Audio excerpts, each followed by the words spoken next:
Good morning. ప్రభు అయిన యేసుక్రీస్తు నామములో మీ అందరికీ నా వందనాలు తెలియజేస్తా ఉంటాను. ప్రియమైన వాళ్ళారా, ప్రతిదినము ప్రభుతో ఈ యొక్క కార్యక్రమాన్ని చిన్న ప్రార్థన చేసుకొని ప్రారంభించుకుందాం. పరిశుద్ధులైన తండ్రి, మీకు వందనాలు నాయనా. మరొక ఉదయకాల సమయమున మీ మాటలు వినడానికి ఎంతమంది అయితే నాయనా మరి సిద్ధపడిన వారిగా ఉంటా ఉన్నారో వారందరితో మీరు మాట్లాడమని దేవా, మీ వాక్కు చేత వారిని బలపరచమని దేవా, మీ దయగలిగిన హస్తాలకు అప్పచెప్పుకుంటూ యేసుక్రీస్తు నామములో ప్రార్థించి వేడుకుంటున్నాను తండ్రి, ఆమేన్. ఒక వాక్య భాగాన్ని మనం చదువుకుందాము. పరిశుద్ధ గ్రంథంలో దేవాతి దేవుడు రాయించిన మాట, లూకా సువార్త 12వ అధ్యాయము 25వ వచనాన్ని చదువుతా ఉన్నాను. మరియు మీలో ఎవడు చింతించుట వలన తన ఎత్తును మోరడెక్కువ చేసుకొనగలడు. చాలా సింపుల్ గా దేవుడు చెబుతూ ఉంటున్న మాట ఏంటంటే, మీరు చింతించాల్సిన అవసరం లేదు. మీలో ఎవడు చింతించుట వలన తన ఎత్తును మోరడెక్కువ చేసుకొనగలడు. అంటే మీరు చింతించడం వలన ఏ విధమైన ప్రయోజనము మీకు లేదు, మీరు చింతించడం వలన ఏ విధమైన లాభము మీకు రాదు అని చాలా సూటిగా మాట్లాడుతూ ఉంటున్న మాట. ఈ రోజుల్లో చింత మనిషిని చాలా బహుగా కృంగదీస్తా ఉంటా ఉంది. చింత లేనివాడు ఎవరు కూడా లేడు, ఏ మనుషుడు కూడా లేడు. భవిష్యత్తును గురించి, పిల్లల గురించి, వారి యొక్క చదువుల గురించి, వారి యొక్క ఉద్యోగాల గురించి, పెళ్లిళ్ళ గురించి, ఆరోగ్యం గురించి అన్ని రీతిలుగా ఏ వైపు నుంచి చూసినా ఏదో ఒక వైపు లేకపోతే అన్ని వైపులా కూడా చింత అన్నది అందరి మానవులకు కూడా సంభవిస్తున్నదిగా ఉంటా ఉంది. అయితే యేసుక్రీస్తు ప్రభువుని అంగీకరించిన వారు కూడా అనేక రీతిలుగా చింతపడుతున్న వారిగా ఉంటా ఉన్నాడు. దేవుడు అంటా ఉన్నాడు, మీరు చింతించటం వలన మీకేమైనా లాభం ఉందా? మీరు చింతించటం వలన మీకేమైనా ప్రయోజనం ఉందా? అబ్బా, అదేంటి అలా అంటారు? మరి మరి ఉంటున్న సమస్యలను బట్టి చింతించకుండా ఎలా ఉంటారు అంటే, ఉండాలి. చింత అన్నదానికి మనం దూరంగా ఉండవలసిన అవసరం ఉంది.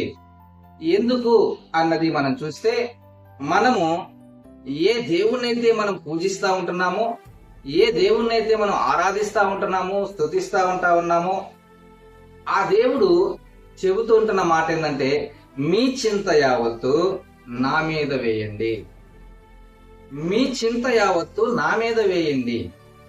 అంతేకాదు, మీ భారమంతా కూడా నేను తొలగించే దేవుడిగా ఉంటా ఉన్నాను. మీ భారమును తొలగించి మీకు విశ్రాంతిని, నెమ్మదిని, సంతోషాన్ని, సమాధానాన్ని కలుగజేసే దేవుడిగా ఉంటా ఉన్నాను. మరి ఇంత వాగ్దానం చేసిన దేవుడు మనతో ఉంటే మనం చింతించుట సబబుగా ఉంటదా? ఇలాంటి గొప్ప భరోసా ఇచ్చిన దేవుడు మనతో ఉంటే మనం చింతించడం అన్నది మంచిదేనా? ఎంత మాత్రం కూడా కాదు. కాబట్టి దేవుని ఎరిగిన ప్రియమైన ప్రజలారా, దేవాది దేవుడు ఆయన మన ఎడల నమ్మదగిన వాడిగా ఉంటా ఉన్నాడు, మనకు సహాయకుడిగా ఉంటా ఉన్నాడు, అన్ని రీతిలుగా మనల్ని ఆదుకోవడానికి సమర్థుడిగా ఉంటా ఉన్నాడు.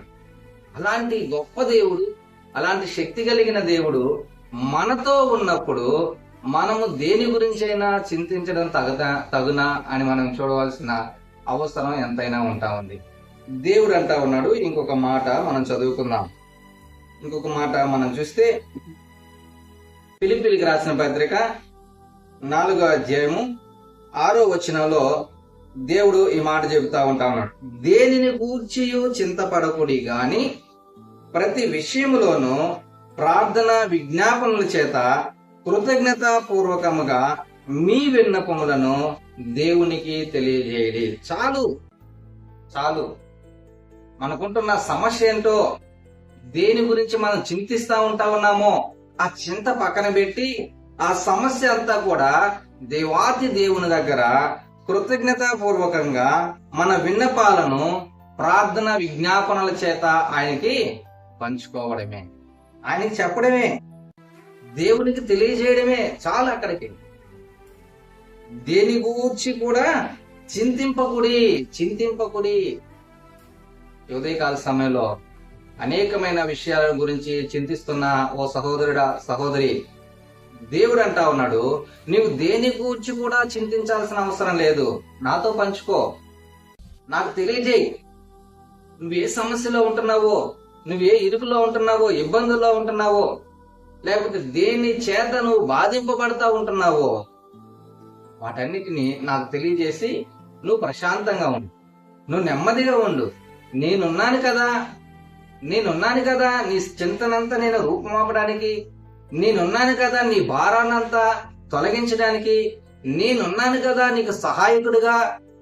దేవాది దేవుడు ఎంతో గొప్ప భరోసాను, ఎంతో గొప్ప వాగ్దానమును మనకు చేస్తా ఉంటున్న దేవుడిగా ఉంటా ఉన్నాడు.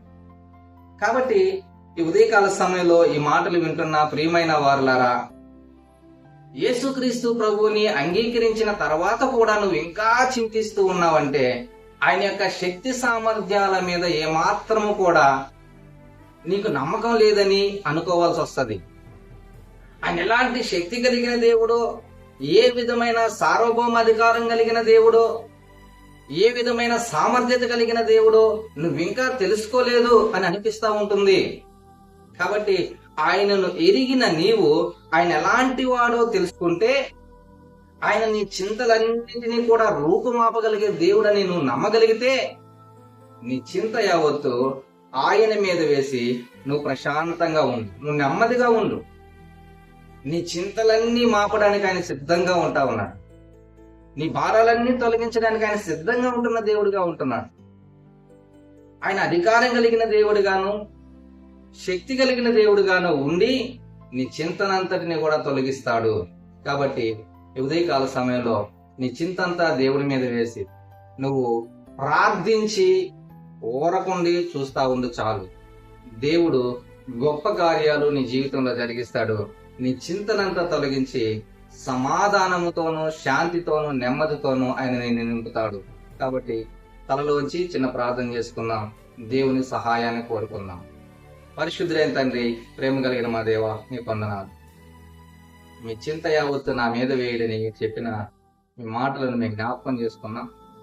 దేని గూర్చి కూడా మీరు చింతించొద్దు, ప్రతి విషయంలో ప్రార్థన విజ్ఞాపనల చేత నాకు తెలియజేయండి అని చెప్పిన మా దేవ, ఎవరెవరైతే వారి యొక్క చింతల గురించి మీ పాదాల దగ్గర విన్నవించుకుంటా ఉన్నారో, చింతలను మాపండి, చింతలను దేవనైనా దూరపరచండి అయ్యా. వారికి సంతోషము, సమాధానం మీరు అనుగ్రహించి నడిపించమని యేసుక్రీస్తు నామములో ప్రార్థించి అడిగి వేడుకున్నాను తండ్రి. ఆమేన్. God bless you.